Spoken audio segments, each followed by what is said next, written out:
The Say Something podcast is brought to you by amomentwithmorris.com and blackblueprints.com.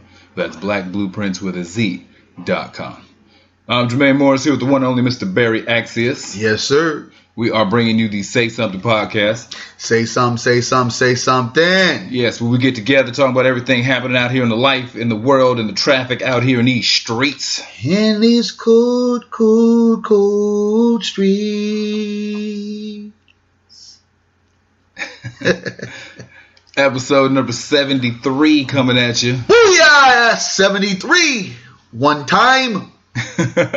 As we do around here, we like to give a shout out to somebody that we need to highlight our own heroes. Black excellence. As we control our own narrative and speak about the folks that we need to be learned about and share our own stories. Black excellence. Yes, a queen who has gone on to greener pastures. Oh, man. She passed, but she was born in 1922 in Jamaica, Queens. Oh, your neck of the woods. Yeah. New York, New York. Yeah, she was a full-time nurse, and she was married to an electronics technician. And where they had two small children, and where they were living in Jamaica, Queens, like the neighborhood started changing. Like crime started going up. They was having all kind of problems. For real. And what her issue was is that between her being a full-time nurse and then her husband working full-time, they had interchanging schedules where she would find herself home with the kids by herself. Mm-hmm. And she didn't like the time that it would take for police to respond to issues. Like, by the time you called the cop, by the time the cop showed up, the burglar had already beat you up, mugged you, made a sandwich, took a nap, and then cut before the police ever showed up. Yeah. So what she had decided to do is to feel safe, because this is also back in the day to where you had to open the door to figure out who was outside. So if somebody knocked, you got to open it up first, then look. So all these cameras back then. Yeah, all the stuff that made her feel unsafe. So with her husband being an electronics technician, she got up on some game from some, on how technology worked. And what she formulated was what is now the blueprint for closed circuit security systems. She invented this herself. And so what she did is she put 4 peepholes in the door with a camera that used to slide through each angle, which could be seen on a monitor, a television. Now, this is in 1966. She did this to where the camera could look through all 4 peepholes and it could be seen on a monitor in the house. She even had it set up that the door could be unlatched by remote control from inside the home. And she had even arranged to where almost the equivalent of an alarm panic button, which would immediately notify the police in the event that there was a problem. She did all this at home by herself with the help of her husband and his background in electronic technician. This was patented in 1969, and this is the blueprint for what all closed circuit security systems are to this day. When you go into the convenience store and you see how it's looped, this is all based upon what she did in 1966.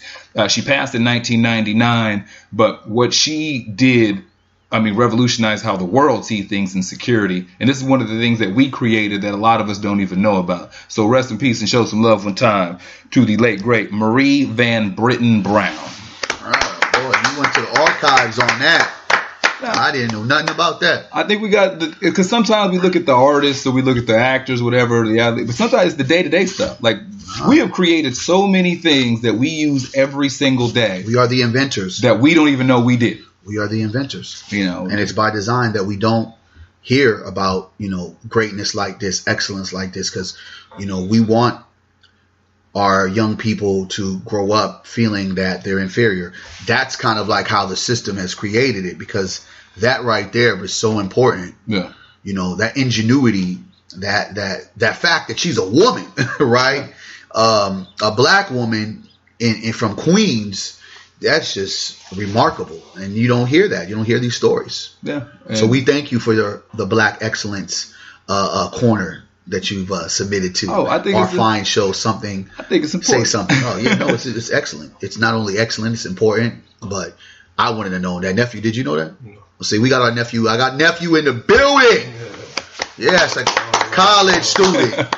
He's on the camera for the live, but it's coming down to the stretch. 2018 is about to be out, and 2019 is about to be here. What are some of the things that you're looking at, brother, in your 2018 window that you're trying to make sure doesn't come back to 2019? So the way that I work every year, I would say I wasn't born January 1st. So I would say that my I mean, Jesus wasn't born December 25th, and people still celebrate. Yeah, but I'm saying for me, so when I look at New Year's, I use my birthday as my New Year. Yes, no doubt. So that's like my calendar year. And that's the start of your transition. Yeah, that's my yearly benchmark. And so I look at the decisions that I made, what carries over, what didn't. So some of the things I started implementing the last 4 or 5 months. I've changed the way that how I kind of do things. You're looking kind of slim. You look like you've been working out. A little bit. How I allocate my time, my resources, where I allow my energy to go. At this stage of life, I don't really entertain too much stuff I don't want to anymore. Yes, sir. No has become my default answer. Mm-hmm. So it's a very important word. Yeah. 2019. As you folks knock on that door, understand no is very necessary. Yeah. So I'm very mindful about where I need to be, what I need to do.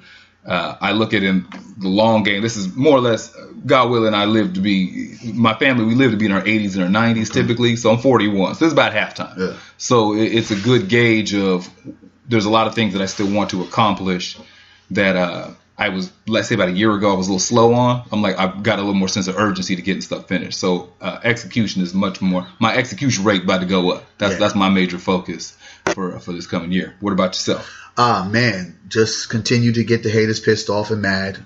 Continue to excel in black excellence.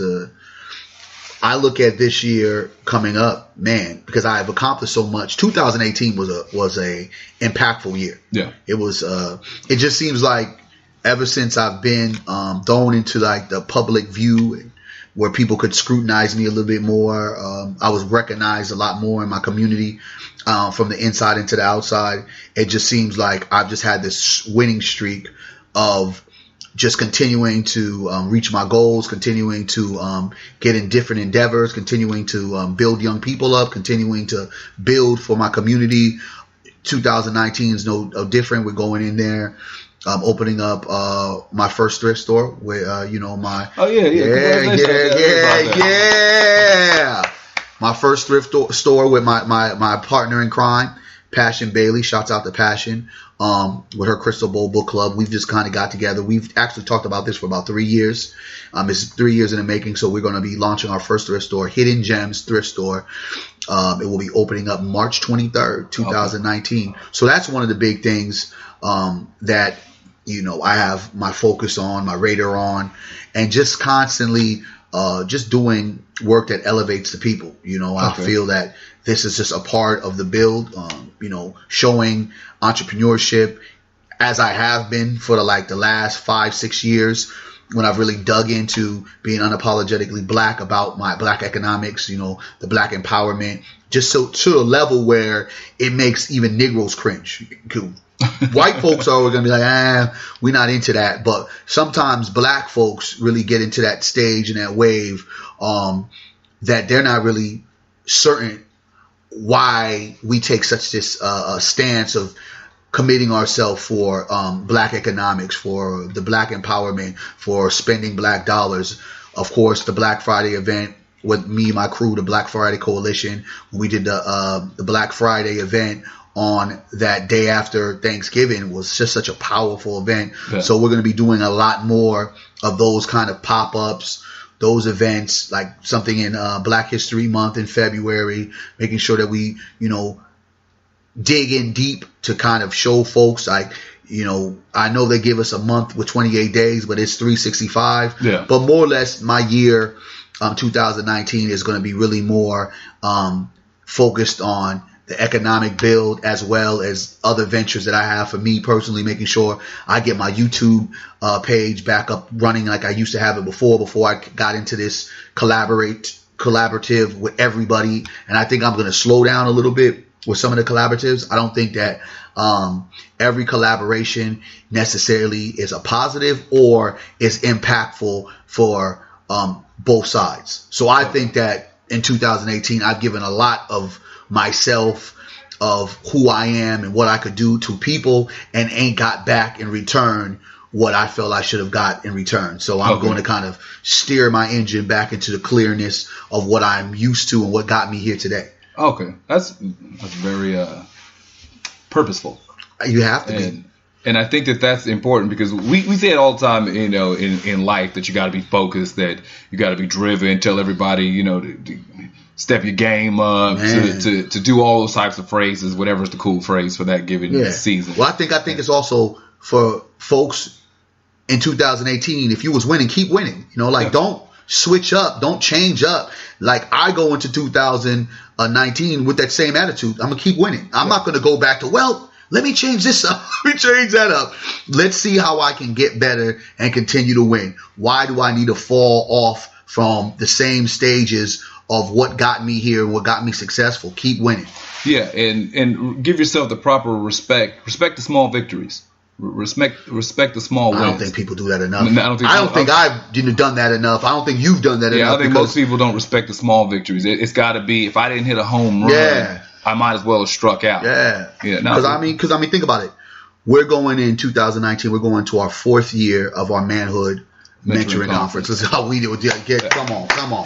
You know, and that's solely 2 brothers that got together when other people weren't really ready or wasn't sure. That said, let's just do this and let's create, let's build. And I'm honored to be here again on our 4th year, and this is just going to continue to grow, right? Yes. So my whole attitude is like that happening on January 26th. We got to keep winning. Like, why do we switch out the format? You know what I mean? We just need to kind of, you know, tweak a few different things and then put things in perspective on what worked, what didn't, but what actually made sense. And let's continue to make sure it makes sense, because these young people need it. And what I've seen from what we've done, I've watched other people now jump on the bandwagon, and I'm not knocking it, but now other folks have caught the volume of the things that we've done, and now they're creating their own lane with the kind of programming or the conferencing that we've already put together. Yeah, and that's, what is it? Imitation is the highest form of flattery. That is whatever that is. If you out there doing something and you figured out a way to win, and even look at the mentality of I'm one of those run through the tape, not to the tape. So as you finish off the year, don't let your foot off the gas. If you got something that's going, you're supposed to just finish strong. If you assess what's working, keep what does, throw out what doesn't, respect the small victories, appreciate the small wins, grow. I think that's a huge one, that the growth and evolution of whatever it is you're doing. And when we see people out there publicly, you know, using celebrities or stars as the easiest gauge because it's the most relatable for most people.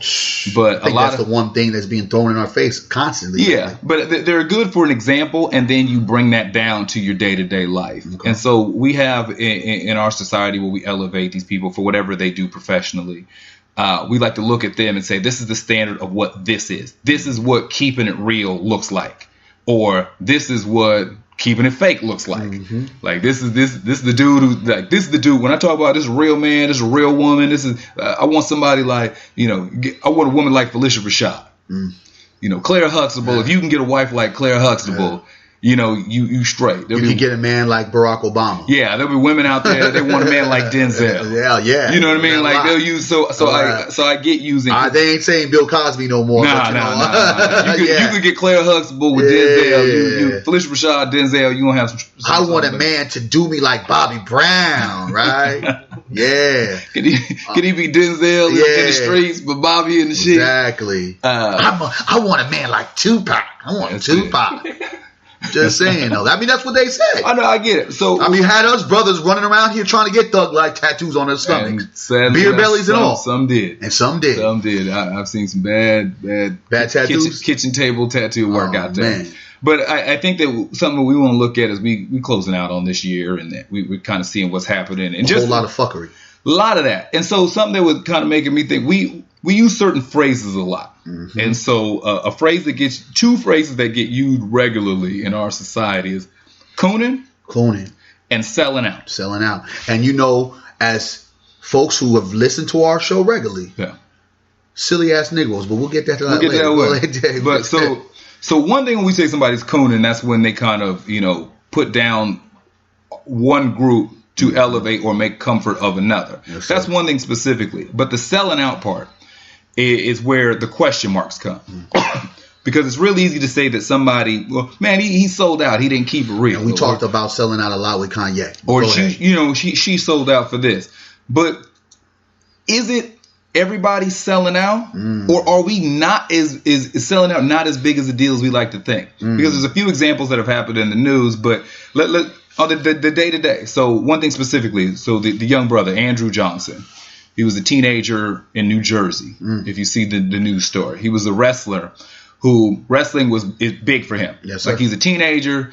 Wrestling may not be anything to your world, but for whatever your thing is, this is not WWF. No, this is high school wrestling. But he could have easily been captain of the football team. He could have been debate club. He could have been student body president. Whatever that is what it meant for him. Yeah. So it was that important to him. This is what he went to school for, practiced, trained for. And right before a match, he was told that his dreadlocks, in their quote unquote unnatural state of his hair, he couldn't compete that day. So he would either have to cut his hair on the spot, like right then and there, or he'd have to forfeit that match and lose. Now, for some people who don't think, well, it's just a match, forfeit, just go home. Like I said, you're captain of the football team. You're going in the homecoming game, and they tell you you can't play or this.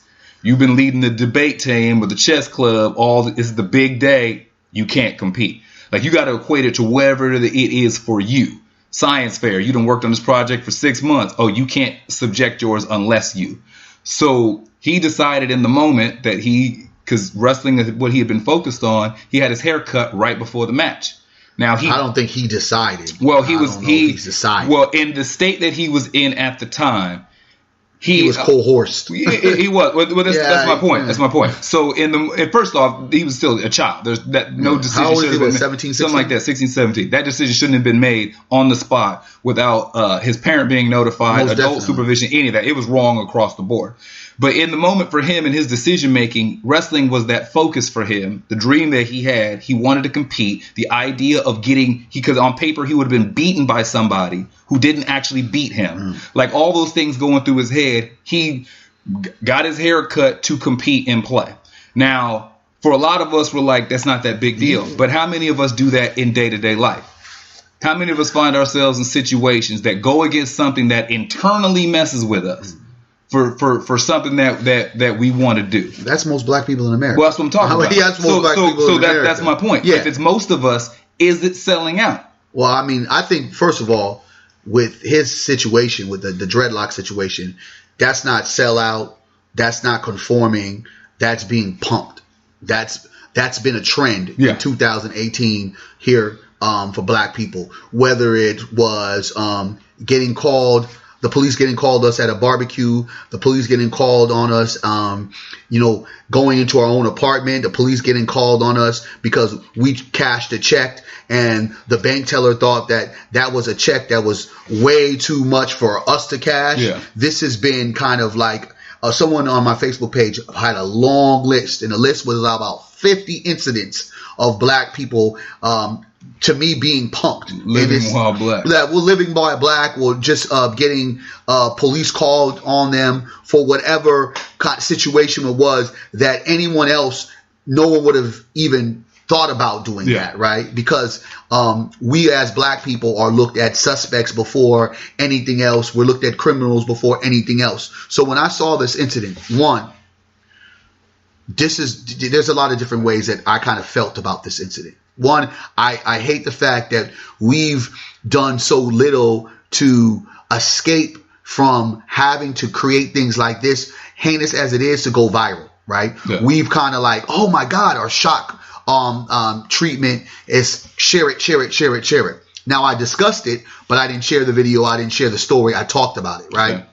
And I'm supposed to talk about it on my platforms, but me sharing the video, me breaking it down to that level was almost in a sense of me again showing how inferior we are and how easy we are to be checked by a white person. When a white person says something, it's kind of like bowing down, bowing out. Now, again, this is a young man. Yeah. So if that was my child, if I mentored him, if he was my kid, I would have run out the stands and asked and said, what?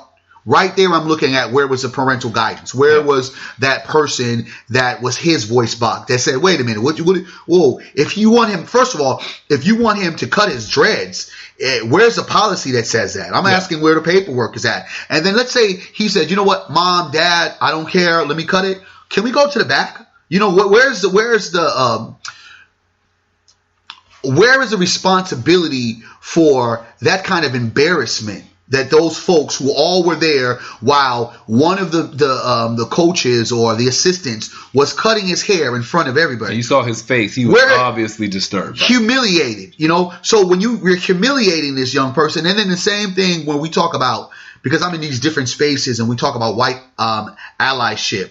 You had all the white allies, one, talking him through it, like, you're going to be okay, da-da-da-da-da. This is for the team. Yeah. You know, good job, thank you. And another cutting, and all the other people in the stands or people that probably showed up to watch him wrestle, because I'm hearing that he was a pretty decent wrestler, said nothing. No one running against the referee and asking the referee, like, well, what kind of channel or where does it document you saying that this has to happen? Like, there was no response on that level. So I look at this and I don't see the conforming, because I think there's other incidents that we've seen of Negroes conforming, and that's the Kanye Wests of the world, and that's conforming and cooning. But I really see the fact that we've assimilated so much in this society, this white society here, that we've no longer realized the sense of who we are, the idea that we talked about with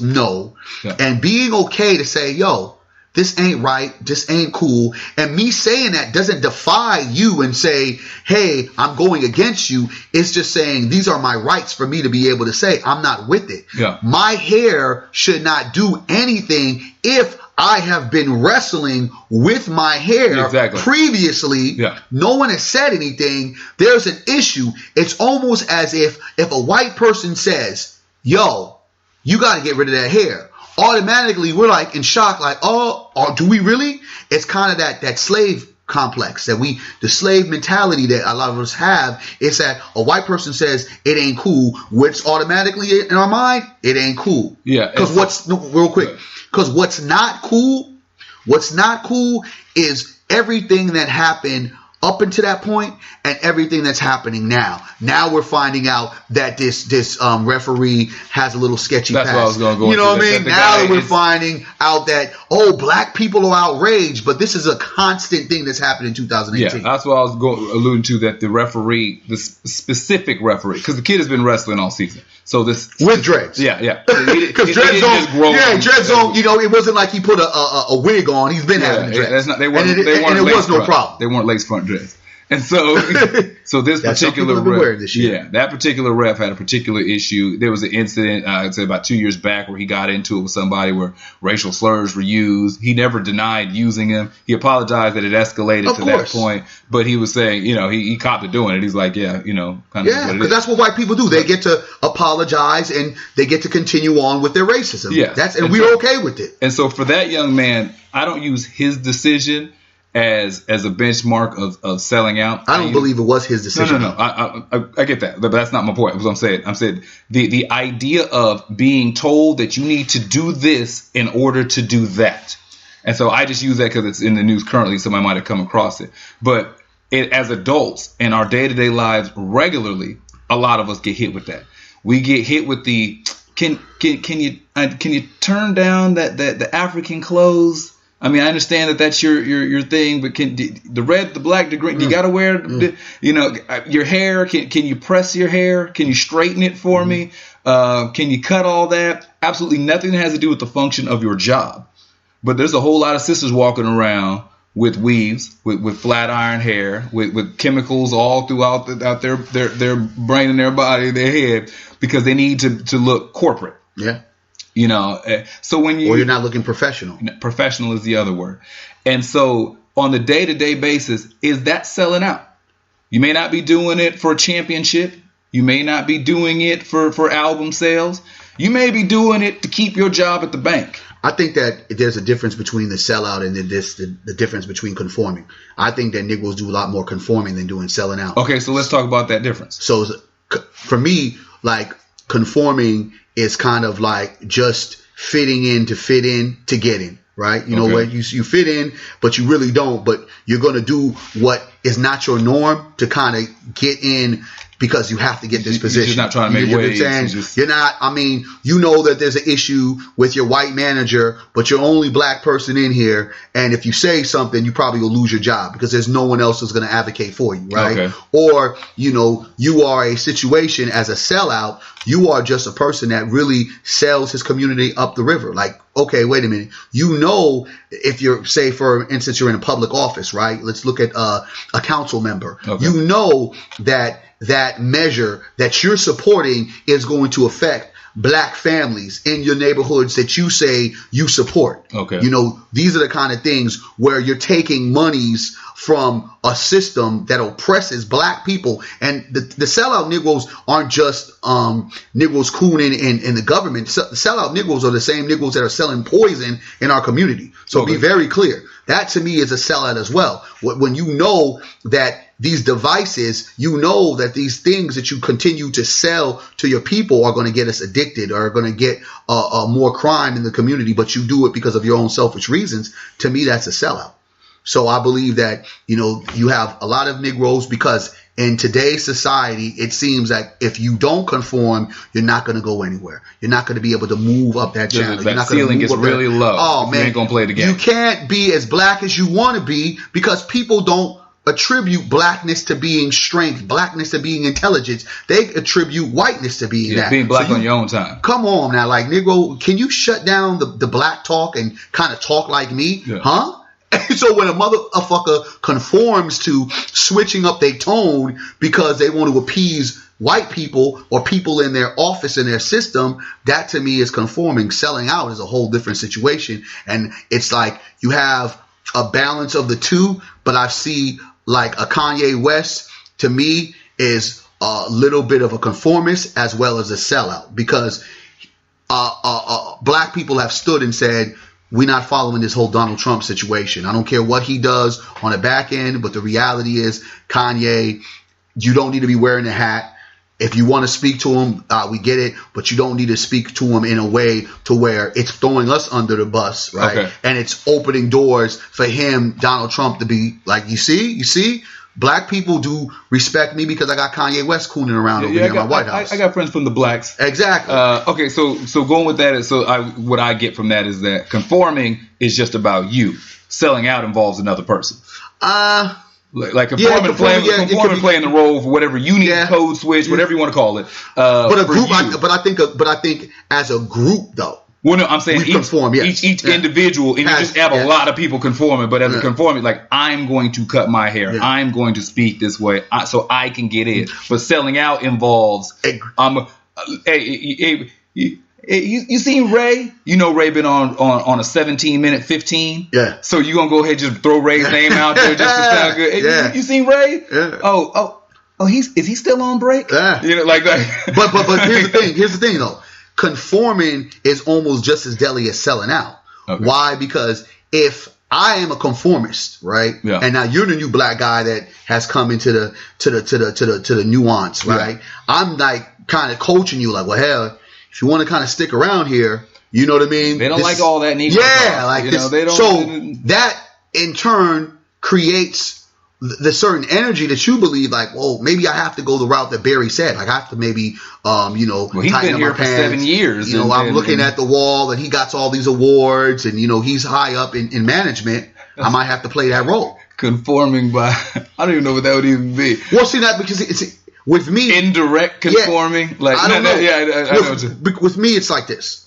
The reason why I became an entrepreneur for real, because I've always had entrepreneur spirit. Even when I was a drug dealer, I was an entrepreneur. I was just selling illegal drugs. Yeah. Then most of the drugs that I did sell, they're now legalized now. It's called cannabis, right? Before, as a criminal, I was marijuana. Now it's cannabis. So it sounds so elegant. You know what I'm saying? A professional.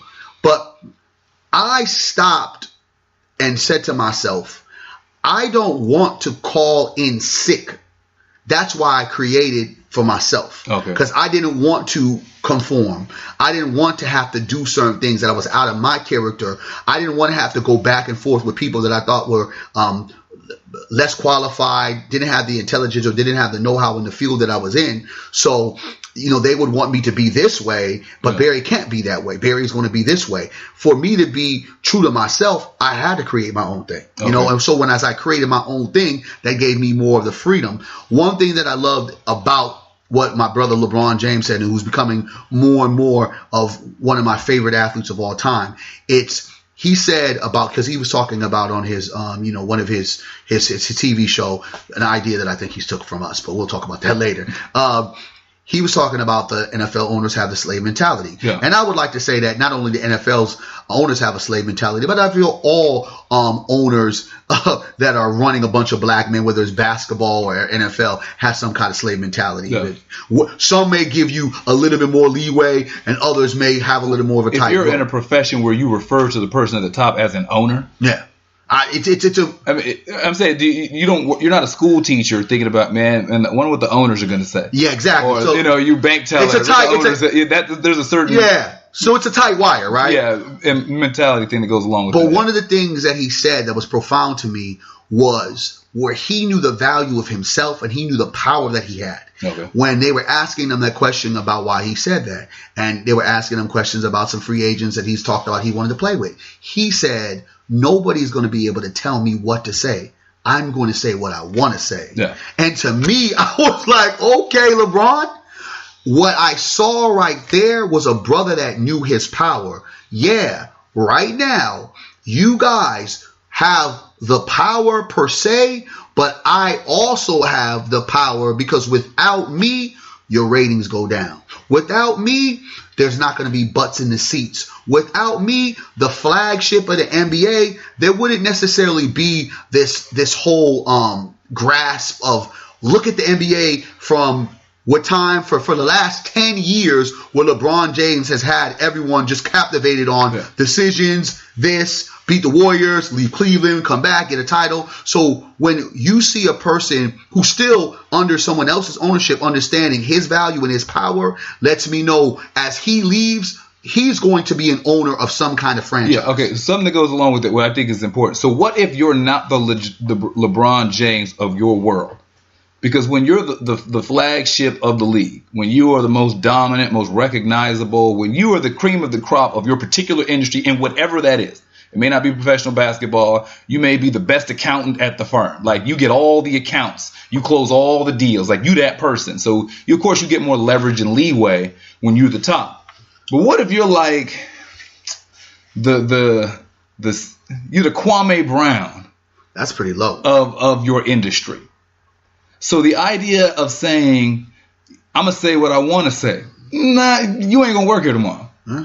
That's the risk you have to take. So when we start saying stuff when you're the elite, of course, you got more credence. But some of the elite don't even say shit. No, I get that. But so now if you're not, you are the C- to B- bracket of your respective industry.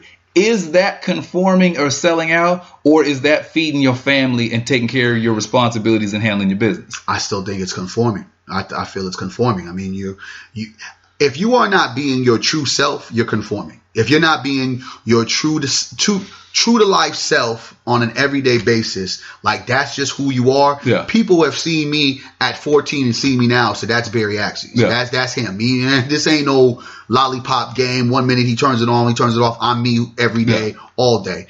Now, if there's all ways of how you can maneuver in a situation. I mean, we've been maneuvering white supremacy for the day we existed, right? Yeah. We're still doing it right now. But having to be a person, a man or a woman, to shut your mouth on social issues or things that affect you, right? Yeah. Because the thing about what I've said about athletes and entertainers, they act as if they're not black, like these things around that are happening to us, common folk, don't affect them, when they better check the track records of the Tiger Woods and the O.J. Simpsons and the Bill Cosbys of the world. Okay. As soon as they want you to be black again, you will be black. They even did it to Michael Jackson, right? So when they don't say nothing or effectively create change in the way that Colin Kaepernick said, you know what, I'm going to risk my livelihood for a greater cause. And though he bounced back with Nike, we didn't know what stance Nike was going to do at that particular time. Nike just saw that, whoa, shoot, this is a trendy thing to be a social justice leader, so we're going to jump on the bandwagon. But let's say if social justice bandwagon wasn't what Nike was all about. They're like, yo, we're going to stay away from Colin Kaepernick. Colin Kaepernick did something in his prime of his career, standing up, which it elevated the volumes of the injustices and inequalities that we speak on every day. So that to me was him not conforming, even though he sat there and said, hey, well, let me on a team and I won't go take a knee. So I believe that if it's not true to what you feel in your heart, that if you just don't say something about something, you are conforming by shutting up and just saying, just give me a check. Okay, so if you're the dude who works at Walmart, you the sister that works at Safeway. You can find another job. No. Okay, so that's find another job. Okay, so that goes perfectly. Because they're gonna get rid of you anyway. Okay, so perfectly at my point. If you the brother that works at Safeway, Walmart, whatever, you a check to check situation. You got a couple of kids. You trying to keep the lights on. You see things going on. Maybe your manager done spoke loosely about something. Yeah. You see something that every bit of you wants to speak up and tell somebody about themselves, or really address something that they feel is wrong, maybe corporate policy wise or whatever. But if you do that, you may find yourself unemployed with babies at home that need diapers, and you know with what, bills that need to be paid. And when you do that, usually 9 times out of 10, there's another 5 other people that feel the same exact way as you, and next thing you know, you have a class law action suit coming. Well, I'm saying, but what it is, what you got to remember, there is going to be some turbulence in the moment, but the reality is you're going to have a smooth pass at the end. I get that. So you have to risk it. Okay, so I'm saying, so when you're in the moment, so when you, brother, sister, who's in that period right then and there, and whatever it is about the job that they don't like, it may not be illegal, or it may not, it's just something that doesn't touch their spirit, right? And they don't speak on it because they're worried about their job. Is that selling out? Is that, or is that simply conforming? Like in that moment, you're like, whatever this company is doing, it's not illegal, but it goes against what I believe. I don't think it's selling out. You're just conforming. You're just conforming to keep a check going. Because most people, most Negroes conform. Okay, that's okay. So if that's the case, if most do it, is weird as it sounds, is it okay? I don't selling out, conforming. I don't play any of those games. That's why I created my own. I get that. So my whole thing is the reason why black people continue to get punked, because we've done too much conforming. We've sold ourselves out. So they know how to get us. They know, okay, Travis, Super Bowl gig? Nobody else wants it. Hey, buddy, #1 hit song, Sicko Mode. Great album. Come out with Maroon 5. Super Bowl. I'm going to go ahead and I'm going to do it for me. I'm not going to do it for the people, even though my people have a stance to say, can't do it this time, bro. You know that Colin Kaepernick thing. I got it. Because if someone is going to say no in the black community, there's going to be 10 other Negroes that's willing to say yes. Yes. And so the reality of conforming and selling out leads into a situation that happened with the dreadlocks. Okay, because I have a lack of respect for your kind. And I know not one person is going to walk out the stands and say, hey, what's going on? A parent ain't going to sit there and say, what the F? The only time our fake rage, as I call it, we're going to react when it goes viral, when other people start feeling some type of way about it. Oh, damn, my bad, my apology.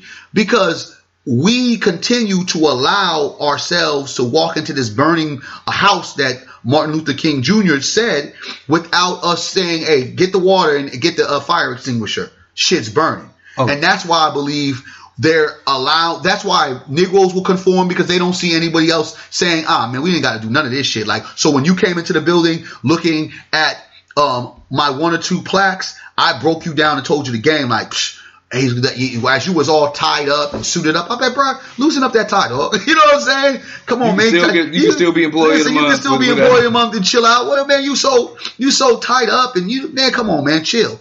We have adopted white behavior to the point where white acceptance is so valuable to us for our survival that black people believe that right thing to do is the white thing to do, and that's the biggest problem. Okay, so take it a step further. Let's just say this is not the racial component. Okay, you remember Low Down Dirty Shame? Remember the Keen Ivory Wayans movie? Okay. Jada Pinkett was hot. Yeah. Okay. So and Sally Richardson. Oh yeah. God, So Keenan's Shane's friend from the old dude, the guy Charles S. Dutton's character. He was hilarious. Sonny Rothmiller. Yeah. Oh, Sonny Rothmiller. So at the end when they broke that down, he's like, you sold out the whole unit for the money. Like, because he was like, that was the whole big breakdown, how Shame got sold out for the money. And Sonny said something to him in that movie, which stuck with me because I saw it so often in life as an adult. It led to all their best friends in the unit got killed. Shame got framed. And he said, he looked him dead in the eyes and he said, you sold us all out for money. Sonny looked at him, he said, it ain't about selling out. It's about getting paid. And that is a mentality that I've seen a lot of people have. That it's not even, they don't even take it to, let me conform into this system. It's money over everything. Yeah. I got to get mine and you get yours. I got to get mine. You got to get yours. So where do we weigh those people next to the ones who are selling out for the cause? So there's some who sit there and say, I'm going to sell you out for the system. I'm going to sell you out for the man. Other folks is, I'm willing to sell them out too. I'm willing to sell everybody out for $1. I just greed. I mean, do we put those all in the same group? Yeah, put them all in the same group, man. Put them all in the same group and get rid of them. I mean, it's just greed, brother. I mean, it's just real. Reality is what it is. Well, I'm just taking, because I think that we put more negative stigma on a sellout or on a coon than we do on a money over everything. Because we'll glorify money over everything in our culture. We celebrate it. Yeah. But we'll sit there and say that a sellout or raccoon is the lowest person on the planet. But see, that's why I'm asking to talk about. My thing is like this. I believe somebody that does it for the love of money is also a sellout as well. You know what I mean? I think that there has to be principles. I used to do things for the love of the money, and I was selling out my people, and I had to realize to myself, like, yo, it's not the right move. So I had to kind of say, if I want to be looked upon as that person or I want to be looked upon as this person, I am not fueled by money. I'm not fueled by the slave man's rendition of power. You know, when you look at every damn bill that we have, it's a slave owner or a Negro, slave trader, whatever. You know what I'm saying? It's you have Abraham Lincoln that they try to parade that saved us from slavery, which is a lie, is a joke. He just saw in that moment that this would be the best thing for his people. You know what I'm saying? He said if in order to preserve the Union, I have to release half the slaves, I will. Yeah. But if in order to preserve the Union, I'll keep everybody a slave, I'll do that too. Exactly. Like, so I'm going to make the business It wasn't like, I want to have all slaves free. No, it wasn't that. But the storyline is something different that we're taught. You know what I mean? Well, white people were like, well, Abraham Lincoln let you guys go. But going back to this, the preference of conforming and selling out.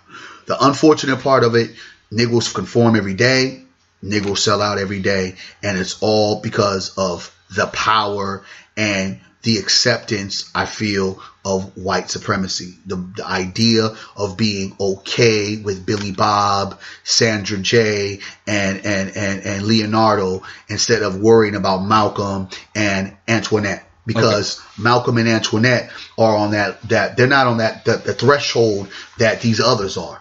So that's kind of like, I want to get where they're at. And so in order for me to get where they're at, I have to jump and leap over you. Because if the Negroes understood the game, the drug game, I watched the most conforming, the most selling out, killing each other for crumbs and end up getting killed yourself. Or when somebody gets bagged, snitching on each other to say, oh, instead of life, you're going to get 40 years. It's like, oh, okay, well, give me the 40. But we'll knock off 5 years for everybody you give up. So there's so many different facets that come into that. Okay, but so sticking with that, so the people who are talking, because I think this goes nicely into the Chris Rock situation. Okay. If you haven't heard about it yet. I don't know nothing. It's a surprise. So comedian, actor, director, all that stuff. Chris Rock, he's up for a Grammy for his latest stand-up, Tambourine. Like he's I'm just saying, just a setup. Mm-hmm. So a video surfaced from a few years back. It was an interview held with Chris Rock. It's so funny how all these interviews and tweets and things just resurface. It never goes away. Man. Once you do something on camera, you do something on the internet, it never goes away. Yeah. And so there's a whole lot of shelved archive stuff. Just for people out there, shows that never made it on the air. There's a whole lot of stuff out there. And people just push it out. Yeah, as soon as it makes sense. And so it's Chris Rock, Jerry Seinfeld, Ricky Gervais, and Louis C.K. Sitting out having this conversation. Louis C.K. isn't that the guy? This is yeah. So this is before he was in trouble. This is a couple years back. But this is why he was in trouble. Yeah. So this is what it goes into, and it's the use of the N-word. And so you have Chris Rock, who notoriously uses it throughout his stand-up, and you have Louis C.K. who uses it. And so he uses it. Yep. And so Chris Rock and Louis C.K. are using it in exchange with each other on TV. On TV.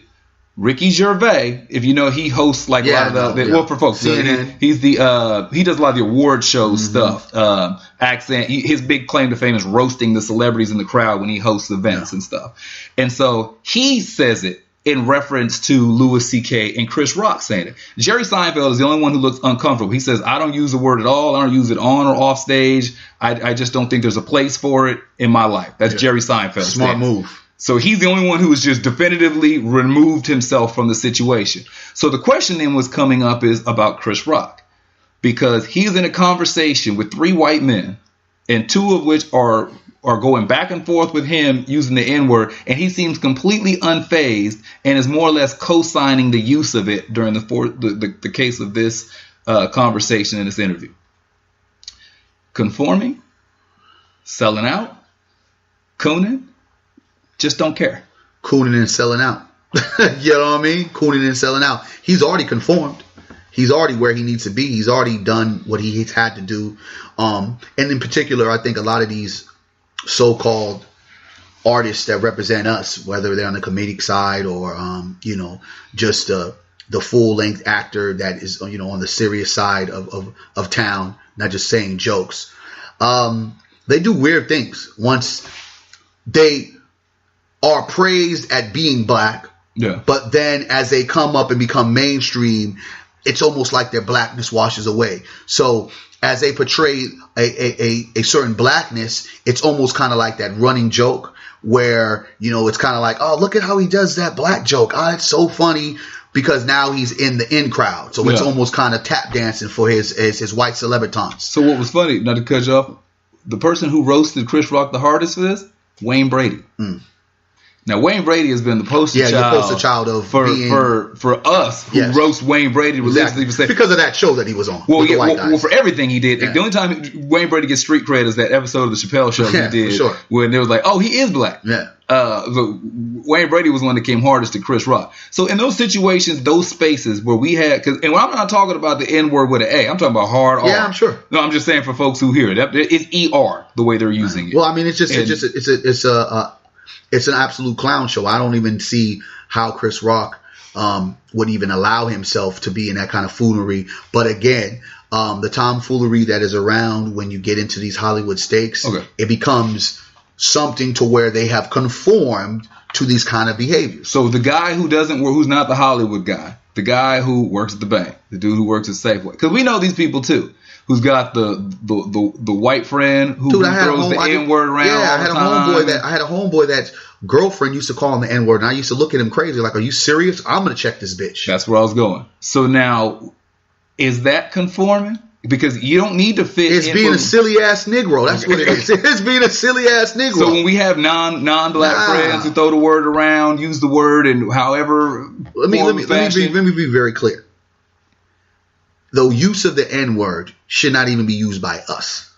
Now, if Negroes want to come up with some kind of solution and some idea of why they want to do it, it's in, what is that? They want to say it's a show of brotherly love, the old Ethiopian endearment, whatever. I get it. Okay, so what? So be it.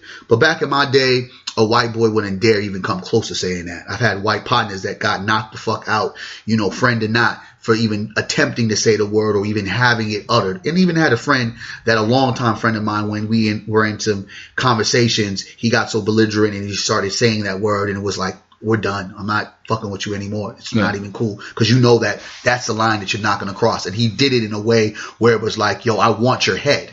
So for us, because we've normalized this kind of conversation, or this word, more or less, and empowered it, and is given this kind of power to allow everybody. I mean, I walked at a movie theater one time and I heard Asians saying it to each other. Yeah. I saw some Arabs a few nights ago going back and forth, and I'm looking at, is there a brother around? And they're just saying it because we have now commercialized a horrific word, and we have tried to balance it to where it seems like it's okay, but not understanding that it would be okay if they respected us outside of what the word was. Yeah. They don't respect us, so how can you expect anyone to not deliver those words with the kind of anger and the validity it was used before? Not saying that individuals are saying it the way they are, but I don't feel comfortable with any white person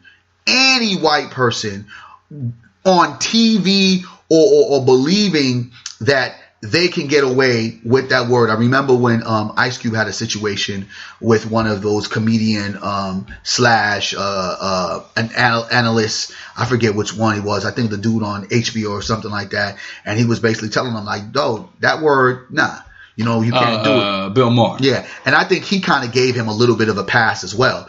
But I believe that because we've allowed this word to gain such a lifestyle of it's okay, and we not going back punching people in the face, that has made people become more bolder and punking us. You know, it's been the word that's been okay because we constantly use it. Now the music is no longer lyrics with the N word. It's N before a lyric even comes out. Yeah. You got black guys that will sit here and podcast have other black people that they're talking to, but they have a few white people and they're blatantly using the word. And I'm like, so what happens when the white boy says the N word? Y'all going to just be like, okay, because they're calling them the N word. Yeah. They're calling the white boy the N word. They're calling the white girl the N word. And to me, that's not cool. To me, it's conforming. To me, it's selling out. To me, it's being a silly Negro. It's all of those things above, because we have tried for so long to try to rectify that the poison of that word,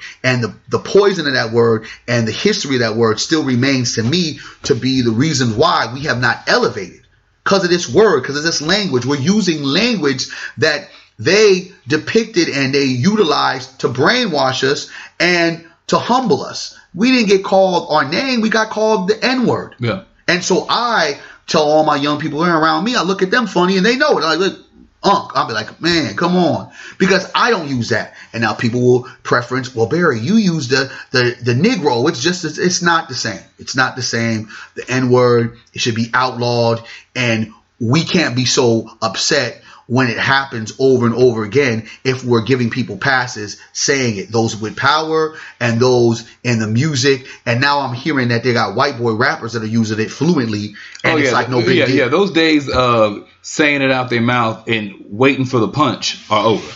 You would almost look crazy now if you were the black person that got upset over a non-black person using the word. That's, like in this society now, you're the weird one. That's why I couldn't go walk up to the Asians and be like, hey, because it was like, God. Unless you got like apparent deep gray hair, unless you look like you from struggle times, like if someone got to look at you and be like, that one's probably over 60. And so then there's a certain degree of kind of like a different era. Maybe I might respect their view a little bit. But if you seem like you are anything remotely attached to this generation at all, they'll look at you like you something's wrong with you. It's just a word. Everybody says it. We go back and forth. That's crazy, man. These are behaviors that irritate me. It's not benefiting us at all, man. It's not. But I think that a good point of what you're saying is that when you can just reduce somebody down to a label. Yeah. Like the Cat Williams joke he used to say when they were in war. He said, America doesn't say that they bombed a bunch of men, women, and children. They'll say that we bombed 200 insurgents. Mm. Because you have absolutely no emotional connection to an insurgent. Yes. But if he said we bombed 2 churches, a school, a village of infant children and elderly women, you feel a certain kind of way. Yeah. But if you say bombing insurgents, no big deal. A man, a woman, and then you have the N word. You know what I'm saying? It's not. There's no emotion to that. You don't look at him and say he's a father. Yeah. You don't say he's a carpenter. He's a What was that? That said, what do you call a black surgeon from Kansas City? and N-word. Yeah. And with that being said, how do you think they looked at the young gentleman that got his dreadlock cut? They didn't look at him as a black person. They didn't look at him as a human being. He wasn't a boy. Looked at him as a N-word. Yeah.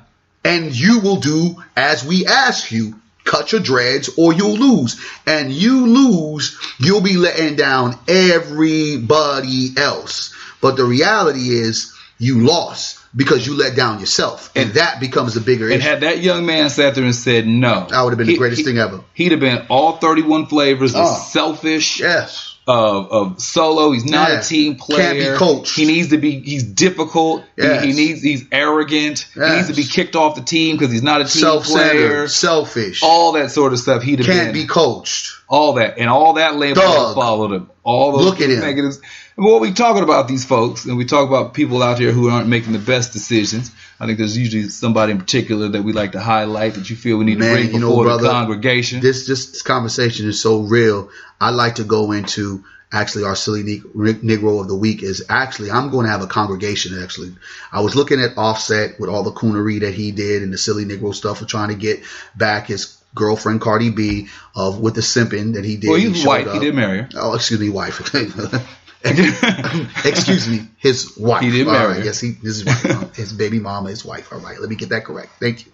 And all that thug turning simp, or even the simple fact that he sat there and said his Amigos group was the greatest group of all time, not looking at other groups like Dog Pound, Outkast, Bone Thugs and Harmony, of course, who had said something in the rap genre, of course, and so many other different groups that I could name of. I mean, you have give me some groups that we have. Best thing I ever heard about that was that one man was in 3 groups, and they said all 3 groups was better than Amigos.